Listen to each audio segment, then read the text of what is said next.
साध्वी जी गोलियां भी चलाती हैं, साध्वी जी लाइव आकर गालियां भी देती हैं, अपशब्दों का इस्तेमाल करती हैं।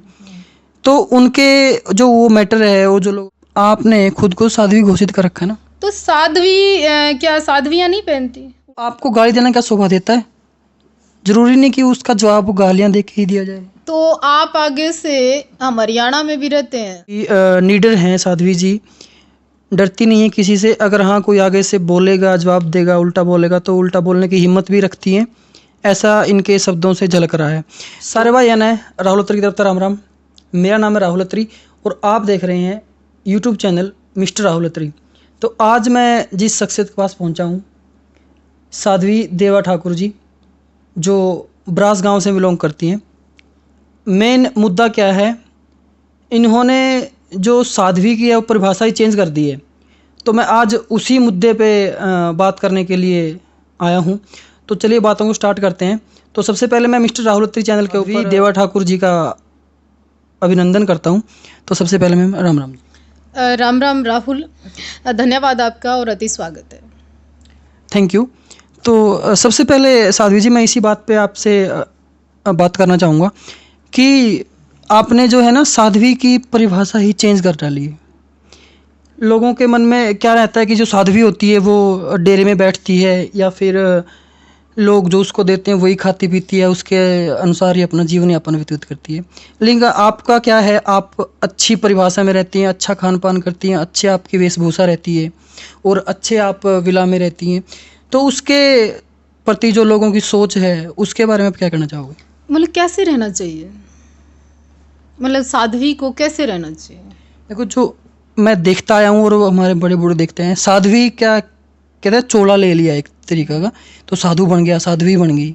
तो उनको भोग विलास उनके ऊपर नहीं रहते। ये भोग विलास है? डेफिनेशन क्या है भोग विलास? नहीं, एक्चुअली ये मेरा मानना नहीं है, जनता का मानना है। तो मैं जनता की ओर से आया हूँ। आपकी जनता से ये पूछना चाहती हूँ कि भोग विलास किसे कहते हैं, उसकी डेफिनेशन क्या है?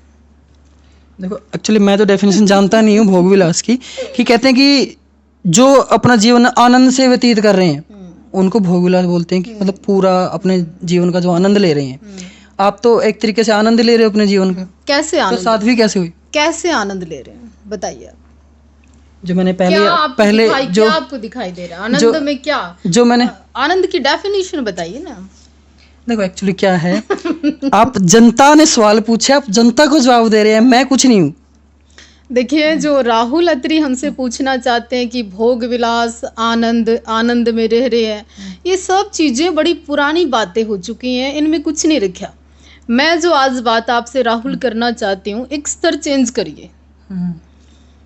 हम तो यहाँ गांव में और अपने तरीके से एक सादगी से जीवन जी रहे हैं। आप बाबा रामदेव से नहीं पूछा आपने काला धन आया कि नहीं? आपने धन सतगुरु से नहीं पूछा, आपने 3-4 मूवी बना दी, उनके विरोध में बोल के दिखाइए ना आप। आज देश के मंदिरों पे, धर्म पे, सनातन पे, हरियाणवी संस्कृति के ऊपर प्रहार हो रहा है, उनके ऊपर काम कर लो ना आप लोग, भला हो जाएगा देश का। दहेज की बात कर लो ना, कि बेटियां मार दी जाती हैं। आज कानून ऐसे लागू हो गए कि 20-21 साल की बेटी का ब्याह होना चाहिए। मैं तो कहती हूँ कि 14 साल की बच्ची जवान हो जाती है। आज आप युवा केवल लड़कियों को ही क्यों आप बंद करना चाहते हैं? आप अपने युवाओं को पूछिए ना कि वो 14-15 साल के हैं, जिनको ये पता चल जाता है कि भोग विलास क्या होता है। वो आज यूट्यूब पे या फेसबुक पे या ऐसी साइटों पे ऐसी मूवी देखते हैं, उन पे बैन करवाइए ना आप। देश में बड़े मुद्दे हैं, मुद्दे केवल उछलते हैं, हल नहीं होते हैं, उन पर बात करिए ना आप।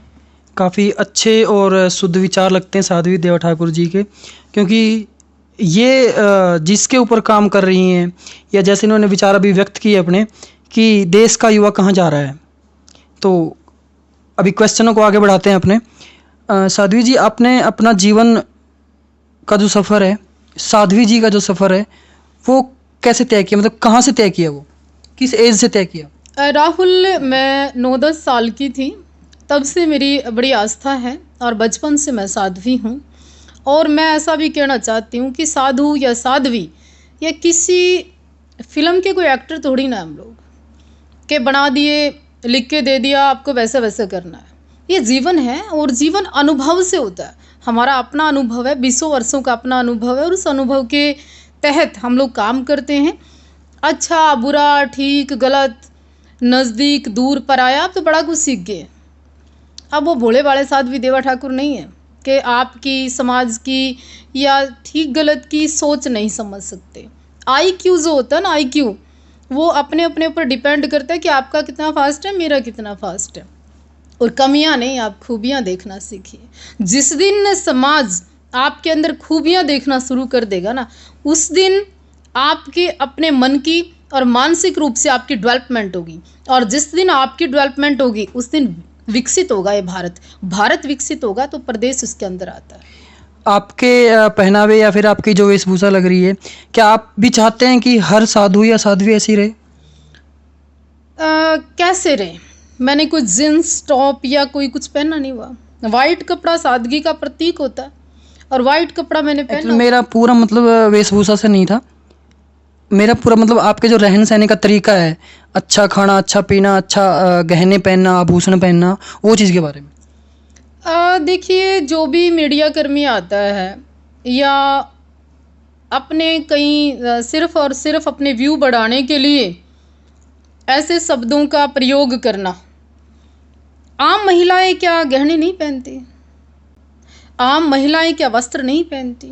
लेकिन अपने आपने खुद को साध्वी घोषित कर रखा है ना। तो साध्वी क्या साध्वियां नहीं पहनती? उठाइए आप इतिहास पढ़िए ना। आप पढ़ते क्यों नहीं?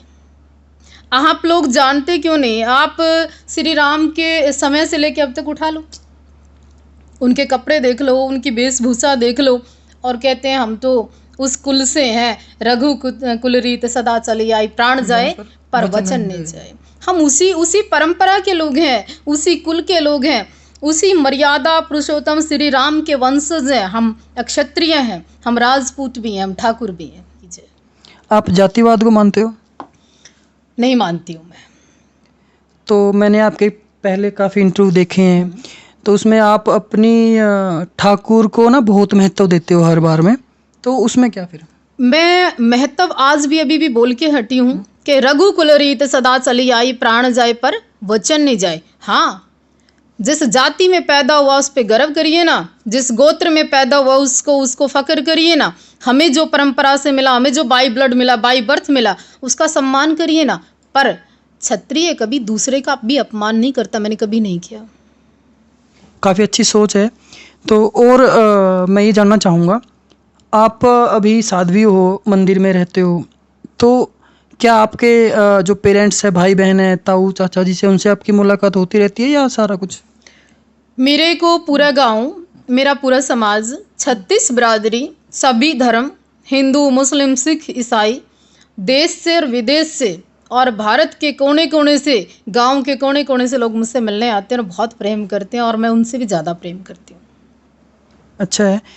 और एक मुद्दे की बात ये भी है ना, टाइम बाय टाइम आप पे ना आरोप लगते रहते हैं कि साध्वी जी गोलियां भी चलाती हैं, साध्वी जी लाइव आकर गालियां भी देती हैं, अपशब्दों का इस्तेमाल करती हैं।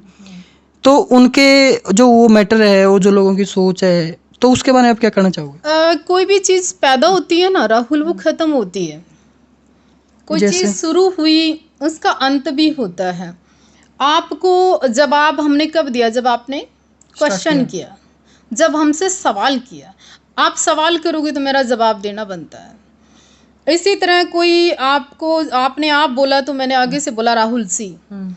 इसी तरह आप अपशब्दों का इस्तेमाल करोगे कंटिन्यू, आप किसी के पेशेंस की, किसी की परीक्षा लोगे तो जवाबदेही बनती है। और हाँ, पाप करना जितना जुर्म है ना, पाप सहना उससे बड़ा जुर्म है, गुरु गोविंद सिंह जी ने कहा था। लेकिन क्या होता है, साध्वी जी ना शांत स्वभाव के होते हैं, तो आपको गाली देना क्या शोभा देता है? जरूरी नहीं कि उसका जवाब गालियां दे के ही दिया जाए। तो आप आगे से, हम हरियाणा में भी रहते हैं और हरियाणा की जो संस्कृति है ना, यहाँ पे क्वेश्चन बाद में होते हैं, जवाब पहले होते हैं। और हर बात के दो मतलब भी होते हैं यहाँ पे, हरियाणा में ऐसी कहावत है। जो बिल्कुल। और हम देसी हैं, कोई इसमें दो राय नहीं। हमारे यहाँ लड़कियाँ भी लड़कों से कम नहीं होती और मैं उनमें से एक हूँ। अगर कोई इस तरह की बात करेगा तो हम किसी से किसी चीज़ में कम भी नहीं है, इतने कोरे साधु भी नहीं। काफ़ी नीडर हैं साध्वी जी, डरती नहीं है किसी से। अगर हाँ कोई आगे से बोलेगा, जवाब देगा, उल्टा बोलेगा तो उल्टा बोलने की हिम्मत भी रखती हैं। ऐसा इनके शब्दों से झलक रहा है कि शायद वो चीज़ है या नहीं मुझे नहीं पता, लेकिन साध्वी जी आनंद, प्यार, प्रेम क्या है या फिर हवस का सिस्टम है? गिव एंड टेक है। आज क्या कहते हो तुम, प्रेम है क्या? क्या है प्रेम की परिभाषा? वो आज प्रेम व्हाट्सएप से शुरू होता है, फेसबुक से शुरू होता है, व्हाट्सएप तक आता है और व्हाट्सएप तक आते आते वो ब्लॉक हो जाता है। बस वो इतना ही प्रेम बाकी है। दूसरा प्रेम कि वो आँखों से शुरू होता है, बिस्तर पे कहीं ना कहीं ख़त्म हो जाता है वो प्रेम। प्रेम बड़ी गहरी और आनंद का विषय है। प्रेम की परिभाषा इन मस्टंडा ने, मलंगा ने, और मैं तो ये कहूँगी कि सोशल साइट के इन कुछक किंगा ने ख़त्म कर दी। हरियाणा के अंदर तो अगर माँ बाप रिश्ता तय करके आ जाते थे तो बेटी पूछती नहीं थी कहाँ किया। अब तो भाई नाश कर दिया इन लोगों ने। तो ये वीडियो यहीं तक थी। साध्वी जी के विचार आपको कैसे लगे और सवाल जो आपको कैसे लगे तो नीचे कमेंट में अपनी राय जरूर दीजिएगा और वीडियो को लाइक जरूर कीजिएगा। धन्यवाद, राम राम। मिलते हैं अगले वीडियो के साथ।